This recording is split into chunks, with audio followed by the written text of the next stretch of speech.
Shalom, shalom. This week we read Parshat Lecha. And as I've said numerous times, the Parsha is so relevant to what we're going through today.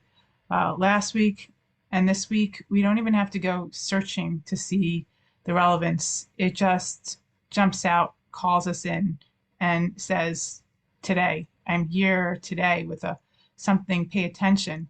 Pay attention to something timeless, something important, something that's inherent in your history, in your Torah, in your people, in your blood, and something that really always shows us that God is with us in times we're going through and trying to communicate, because that's how God communicates with us through his written word, through the Torah that's timeless. And so let's do a quick little background about what's going on here. When Avraham was told Lech Lecha to go by God, to start heading towards Eretz Canaan, which is the land of Israel, which he is going to promise for the future generations. And he tells him to go and to leave everything behind. So Avraham goes and he takes his wife, and Lot, his brother's son, his nephew, his brother had died, and Lot attached himself to Abraham and went with him on these journeys from the beginning. And we're told Abraham had amassed a great wealth, and Lot managed to make a little fortune of his own.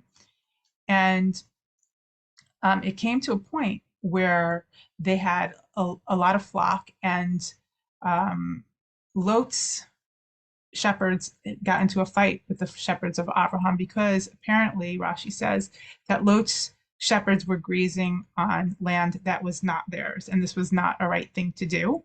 And the shepherds of Abraham had reprimanded them, and there was a fight, and it started to get heated. And Abraham goes to Lot and says, "Listen, brother, we can't live this way. It's not working out. So, you choose where you want to go. You go right, I'll go left. You go left, I'll go right. Let's go our separate ways, and have this be peace between us rather than stay together and it blow up to something really unpleasant, more than it is already." And so we're told that Lot raises his eyes and he sees by Sodom. It was before the destruction of Sodom. It was an gorgeous, gorgeous place to be. It was, like they said, like Gan Eden before, and it was like paradise before Adam and Eve got kicked out of the Garden of Eden. And so he looks there and he's like, "All right, I'm going that way," and he leaves. And then we're told that there was a war between the four kings and the five kings, these great powers of the day. And in that war, when they went against, one of the kings was the king of Sodom, and they took, part of what they took was, they took booty, and they took Lot as a captive. And it was told, the refugee came and ran and told Abraham, "Look, Lot has been taken captive."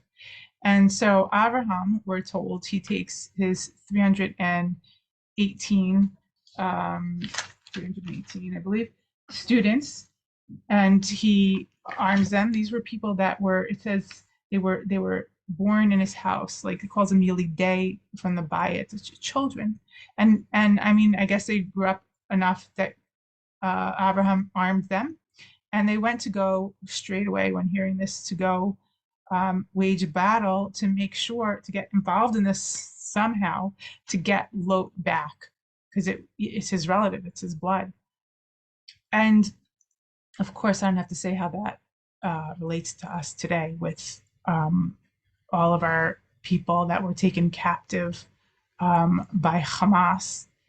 But how I want to relate to it is, I want to look at what Avraham did, and how I see so much how it relates to us and the blood that we have, that we got passed on, and how we react, and thank God, in the way that our forefather did. And this is something that's amazing. So let's look at the story. What happened was, Lot what did he look for? First of all, what his people were doing that wasn't just, it wasn't right, it was wrong. And obviously, Lot didn't care to, instead of reprimand them and tell him to do what's right, he decided to part ways with Avraham. So he was doing something that was not right. And where does he choose to go? He chooses to go to Sodom. And it says he chooses it because of the riches, of the riches. And it talks about all this um, materialism that really appealed to him. And despite the fact that it wasn't a good place to be, as we'll learn, later on, we know the story of how the people were horrible. He didn't decide to go back, even after Avraham saved him, to go back with Avraham, as I hope to discuss in next week's parsha a little bit. But he knows the people are evil. He knows they're wicked, but he chooses to stay there because of materialistic wealth. And this is so much juxtaposed to Avraham, who we're told when this refugee comes to tell Avraham that his nephew was taken, we're told that he was residing with these people that he made an alliance with, and it calls him Achi, Achi, my brother. And my brother, someone he related to, because this was not his biological brother. These are people that he made alliances with. They were good people. They were people he said, these are people I could reside with now, that had, morals and values. And when he separated from Lot, he wanted this to be around people that they could live harmoniously, that weren't going to, take things that weren't theirs. And so they had an alliance to be with good people. Now, what Abraham did is, when I used to read it, I'm like, oh, yeah, well, of course he went, family, blood. Of course he went to go save Lot. But you know what? Unfortunately, now I really, really understand it from a different light, from an experiential light. You know, he went into something, it was a battle of the four kings against the five kings. All these powerful people with powerful armies. Here comes Avram, who's not a warrior, and he arms his 318, which is a small number compared to what he's going to face, to try and retrieve Lot. And you know what? How many people here is, we understand it's not simple. We understand it's a suicide mission to just, if every uncle, cousin, brother, wife, husband, any relation wanted to just go run in and try to save our captives, it's not that easy. You can't just do that. But you know what? Abraham, he didn't make these cheshbonim, and he could have said, look, Lot decided to live. He knew what he was choosing. He's decided to stay there. He knows these people are no good. And this is like, I have to look out. This is a suicide mission. I'm gonna, threaten my life and my family and my students by doing this. But he didn't see that, because what did he see? He saw in his nephew, he saw the whatever good there was, and that it was his brother, and this was somebody that he loved regardless of their disputes and whatever he thought, even if they were bad. And nowadays, with our people in Israel, okay, and it's not so pashut, we, before the war, we know the arguments, the disagreements, the difficulties that our nation faces internally, and that we do battle one another, and we do look at the other one as, this one's wrong for this and that one's wrong for that. On both sides, there are accusations being hurled of being bad people. What happened when our people were taken captive? Nobody mentioned any of that, not one person. The whole country really, really came together, got together. Right away, people went straight to the scene of madness to try and save the people from what was going on. Not just the army people, like regular people ran there to help out, and put their lives at risk, and some lost their lives for this. And this, what they did was just the most unbelievable, amazing show of love, a show of, we really believe that we're connected, that we really believe Am Yisrael is one, and that we're one people. And it was a knee-jerk reaction to go and to save our people, and that we're going to do the best we can. And I think this is something this trait that's so strong within us, is something that we need to continue to nurture. I mean, this is something that's unfortunately we know not going to be a quick process. Um, but we have to keep in mind who we are, and that we have to fight the good fight and look out for our brothers and consider their lives as our own and do everything we can for our captives, everything we can to help our soldiers, everything that we can to um, incur the graciousness and the protection and the help of God. You know, I was thinking about it today because there's a lot of criticism for our army not going in right away to fight the battle, and I can't opine on that. I don't know. I'm not part of intelligence. I'm not part of the army. I'm not part of anything that has any information to know what they're doing, if it's right or responsible or wrong. I'm assuming it's right. I do have faith enough in our people, in our IDF, and our country that we want to keep our country thriving, not be at risk, that they're trying to do what's right. I have that faith.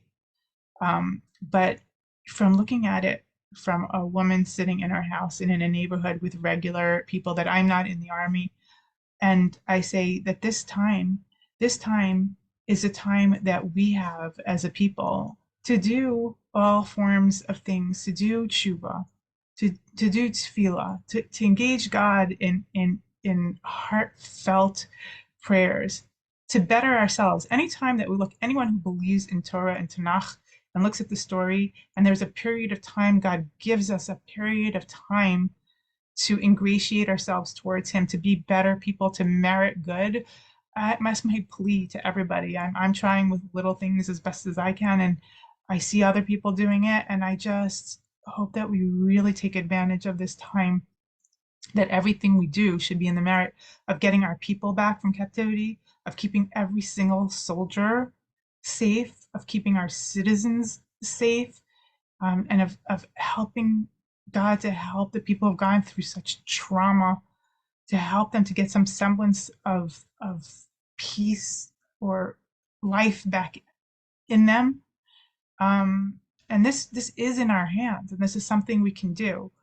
So I say that today, maybe when you finish listening to this, just to do something. I mean, start with something small. To Hill and put a little bit of stucco somewhere to a cause. Do something small and easy, because it starts out with small and easy things, and they're really, when they say mitzvah grower mitzvah, it really does. It really, really does. Do one good thing, you'll see how it becomes easier. It's not just you'll have a chance to do another mitzvah, and sometimes you feel that burdensome, but you have another chance to do mitzvah with joy and with the desire and with the knowledge that you're doing something that's helping. So with that, I hope that you'll all heed that and do something. And when you do it, say out loud, this is in merit for the safety and security of our people, of all of them, of the captives, of the soldiers, and of everyone. Obviously, we learned that even sitting in our home, we need that protection. So let's do it. Let's do what we can, to each to his ability. And with that, I wish you a Shabbat Shalom. May God be with you. Peace. And till next week, Bezrat Hashem. Shabbat Shalom.